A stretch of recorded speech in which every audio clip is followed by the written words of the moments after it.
اشار رانا صاحب، اس میں ایک بڑی دلچسپ صورتحال یہ ہے کہ امریکہ تو طالبان کے ساتھ بات کر رہا ہے اور اعلان کر رہا ہے اور ان کو دوحہ قطر میں بلا رہا ہے، لیکن فرانس اور جرمنی اور برطانیہ پہلے سے شروع دن سے ہی طالبان سے رابطے میں ہیں، ان کی انٹیلیجنس رابطے میں ہے، اور ان سے ایسے معاہدے ہیں کہ آپ ہمیں نہیں چھیڑیں، ہم آپ کو نہیں چھیڑیں گے، اور آپ ہمارے فوجیوں کو نقصان نہ پہنچائیں۔ اور جہاں کہیں بھی ان ملکوں کے فوجی مرتے ہیں وہ ان نون جگہ پہ جا رہے ہوتے ہیں، امریکن ان کے ساتھ ہوتے ہیں اور بم کہیں لگا دیتے ہیں، اس سے وہ لوگ ہلاک ہو جاتے ہیں۔ اب صورتحال ہے کہ امریکہ اس صورتحال سے نکلنا چاہتا ہے۔ امریکہ افغانستان میں صرف اپنی اس حد تک پریزنس رکھنا چاہتا ہے کہ سینٹرل ایشیا میں اپنا اثر رسوخ قائم کرے، یا پھر ایران پر اگر کوئی بات کرتا ہے یا ایران سے انٹیلیجنس اس کی ضرورت ہوتی ہے یا وہاں پر کوئی طیارے بھیجنے کی ضرورت ہو، اور ایران کے تھریٹ کے لیے وہاں پر امریکہ رہنا چاہتا ہے۔ اس کی معیشت بھی کمزور ہو چکی ہے، لوگ بھی اس کے روز مر رہے ہیں۔ آپ اس کو اندازہ نہیں کر سکتے کہ ایک فوجی پر امریکن کا کتنا خرچہ آتا ہے۔ ایئر ایمبولینس 24 گھنٹے ان کی وہاں پر موجود ہوتی ہیں،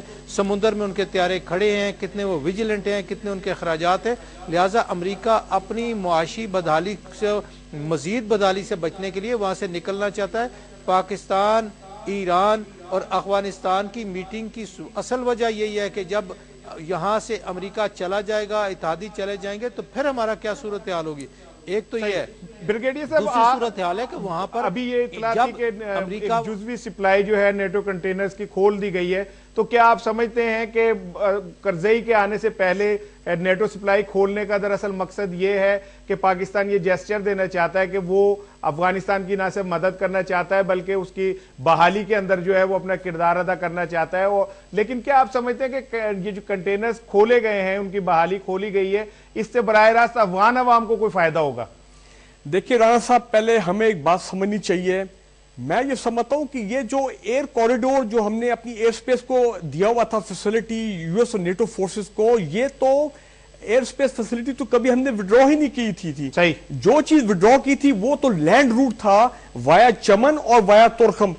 یہ جو دو لینڈ روٹ تھے، ہمیں تو یہ بتایا گیا تھا کہ صرف وہ روکے گئے ہیں۔ تو میں یہ سمجھتا ہوں کہ یہ ایک قسم کا پاکستان کے عوام کو کنفیوز کیا جا رہا ہے۔ اگر آپ، اور حقائق سے نہیں ہمیں آگاہ کیا جا رہا، اگر آپ کو یاد ہو تو شمسی ایئر بیس کے بارے میں بھی احمد مختار صاحب، ہمارے ڈیفنس منسٹر صاحب نے پچھلے سال کوئی کسر نہیں چھوڑی تھی عوام کو کنفیوز کرنے میں۔ کہتے تھے امریکی ہیں نہیں ہیں، فوجی ہیں نہیں سویلین ہیں۔ وہ تو تب ہمیں پتہ لگا جب مئی کی پارلیمنٹری بریفنگ ہوئی اپنا ایئر فورس اور آرمی کی، کہ جب پتہ لگا کہ ایئر فورس نے کہا کہ شمسی ایئر بیس تو ہمارے کنٹرول میں نہیں ہے۔ صحیح، اور بعد میں پتہ لگا کہ جناب 15 فلائٹس چاہیے تھی کو C-17 جہازوں کی اپنا سامان باہر لے جانے کی 3 دسمبر کو۔ کہنے کا میرا مقصد یہ ہے کہ عوام کو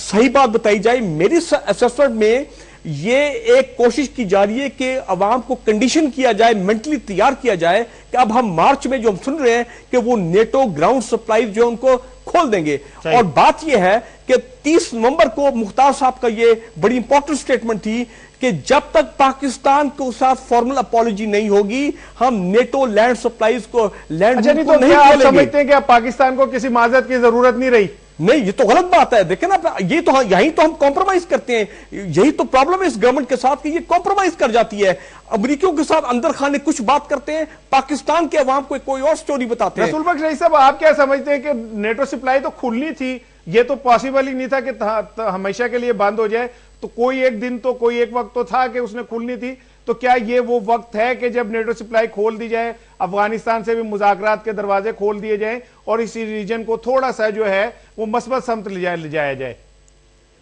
دیکھیں، اصل میں آپ کے سوال کا جواب اس طرح سے دوں گا کہ جو دنیا کے ساتھ تعلقات ہیں وہ اس بنیاد پہ ہوتے ہیں کہ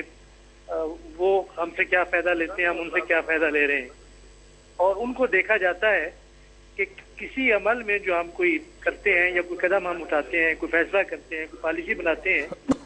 جو دانش مندی کا تقاضا ہے وہ یہ ہے کہ ہمارا اس میں نقصان کیا ہے، فائدہ کیا ہے، صحیح، اور اس فائدہ اور نقصان کو دیکھتے ہوئے ہم آگے چلتے ہیں۔ نظریاتی بنیادوں پر یا غصہ اور غم اور پریشانی کوئی عناصر نہیں ہوتے آپ کی جو خارجہ پالیسی ہے یا دفاعی پالیسی ہے اس کے بنانے میں۔ صحیح، تو یہ سارے چیزیں سامنے رکھ کے ہمیں فیصلہ کرنا چاہیے کہ کیا اس قسم کا جو رویہ ہے امریکہ کی طرف سے ہو یا ہماری طرف سے ہو، کیا وہ ہمارے مفاد میں ہے یا نہیں ہے؟ تو یہ ایک بڑا سوال ہے اور اس کے لیے پوری مشاورت اور مذاکرے کی ضرورت ہے. صحیح. کہ آپ کو ہاں یا نہ میں جواب دینا میرے لیے ناممکن ہے. صحیح. اب بیگم صاحبہ، وزیر اعظم نے یہ کہا تھا کہ نیٹو سپلائی کھولنے کے حوالے سے پارلیمنٹ فیصلہ کرے گی. جی بالکل. لیکن اب جو اطلاعات ہیں وہ یہ ہیں کہ جی اب سپلائی جزوی طور پہ کھول دی گئی ہے، تو کیا سمجھا جائے کہ پارلیمنٹ کا رول اب اس حوالے سے ختم ہو گیا؟ ودود صاحب آپ بتائیے گا کہ وزیر اعظم نے یہ کہا تھا کہ پارلیمنٹ فیصلہ کرے گی نیٹو سپلائی کھولنے کے حوالے سے، لیکن کیا آپ کی اطلاعات کہتی ہیں کہ حکومت کا اور امریکہ کو کوئی معاہدہ در پردہ ہو چکا ہے جس کے تحت یہ سپلائی کھولی جا رہی ہے؟ اسحاق رانا صاحب، رات میں نے پرائم منسٹر صاحب سے بات پوچھی تھی تو انہوں نے کہا کہ آپ معاہدے کی کاپی میرے پاس، یہ جو کیبنٹ کی ڈیفنس کمیٹی نے جو فیصلہ کیا تھا اس میں 3 باتیں کی تھی. ایک بات یہ کہ کہا تھا ہم نے کہ شمسی ایئر بیس ہم کھولیں گے، دوسرا ہم نے کہا تھا کہ ہم بون کانفرنس میں نہیں جائیں گے، اور تیسرا ہم نے کہا تھا کہ ہم جو ہے وہ امریکہ کی اور نیٹو کی سپلائی جو بائی روڈ جاتی ہے اس کو ہم روکیں گے. انہوں نے کہا ان 3 باتوں میں سے 2 کام ہم نے کیے ہیں، شمسی ایئر بیس ہم نے خالی کروا لیا ہے، دوسرا ہم بون کانفرنس میں نہیں گئے ہیں، اور تیسری بات جو ہے راستہ روکنے کی تھی وہ ہم نے روکا ہوا ہے. جہاں تک بائی ایئر سامان جانے کا، وہ تو ان کو بہت مہنگا پڑتا ہے، وہ تو برداشت ہی نہیں کر سکتے. کتنا عرصہ بائی ایئر لیں گے، اور فوجوں کو کبھی بائی ایئر سپلائی نہیں ہو سکتی جو سالوں پر یا مہینوں پر. انہوں نے کہا کہ یہ ہم اس پر اپنے قائم ہیں، اور جب بھی ہم اس کی سپلائی بائی روڈ کھولیں گے تو اس وقت ہم کابینہ کی دوبارہ کمیٹی بلائیں گے. گزشتہ رات بھی جو ہے وہ ISI چیف اور MI چیف اور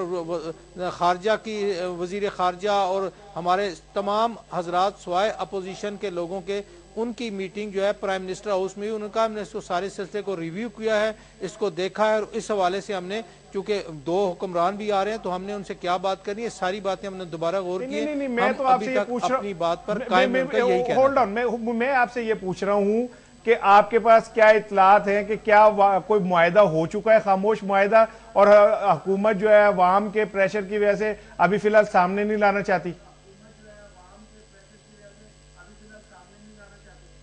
اسحاق رانا صاحب، یہ بات تو طے ہے کہ پاکستان میں اور امریکہ میں ایک بیک ڈور ڈپلومیسی جو ہے، بیک چینل ڈپلومیسی کے تحت یہ بات معاملات تو کچھ طے ہو گئے ہیں، لیکن آنے والے ہفتے میں جو امریکن جنرل پاکستان میں آئیں گے وہی ایک بات یہاں پر یا تو معذرت کی کریں گے یا وہ معاہدہ کریں گے. زیادہ خیال یہی ہے کہ وہ یہاں اپنے لوگوں سے اور دوستوں سے پوچھ رہے ہیں کہ کس طرح پاکستان کے لوگ مطمئن ہوں گے. حکومت کی طرف سے ان کو یہ بتایا گیا ہے کہ یہ بات حکومت کے اب بس میں نہیں ہے، میڈیا نے اتنی ہائپ کریٹ کر دی ہے کہ آپ کو معافی مانگے بغیر کوئی چارہ نہیں ہے. آپ سلالہ چیک پوسٹ پر، دونوں پوسٹوں پر ہونے والے حملے پر اگر معذرت کریں، مجھے یقین ہے کہ شاید امریکن جنرل جو نیکسٹ ہفتے پاکستان میں آ رہے ہیں وہ معذرت کی بات ضرور کریں گے. بریگیڈیئر صاحب، جیسا کہ ودود قریشی صاحب کہہ رہے ہیں کہ معذرت کی بات کریں گے، تو کیا آپ سمجھتے ہیں کہ اگر امریکہ آ کے کچھ سادہ لفظوں کے اندر معذرت کر لیتا ہے، تب بھی تو کھولنی تو تب بھی پڑے گی، تو کیا اگر معذرت سے خالی کام چل جائے گا یا پاکستان کو نئے سرے سے معاہدہ کرنا چاہیے، اور یہ جو رسد کا جو خرچہ ہے، جو ہماری سڑکیں استعمال ہوتی ہیں، ہمارے وہیکلز استعمال ہوتے ہیں، ہمارے لوگ استعمال ہوتے ہیں، اس کا دوبارہ سے نئے سرے سے ہمیں کوئی معاہدہ کرنا چاہیے؟ رانا صاحب، پہلی بات تو یہ ہے کہ دیکھیں، ہم نے یہ کہا کہ ایک تو فارمل اپالوجی ہونی چاہیے. ویسے تو یہی کہا گیا تھا کہ at the highest level who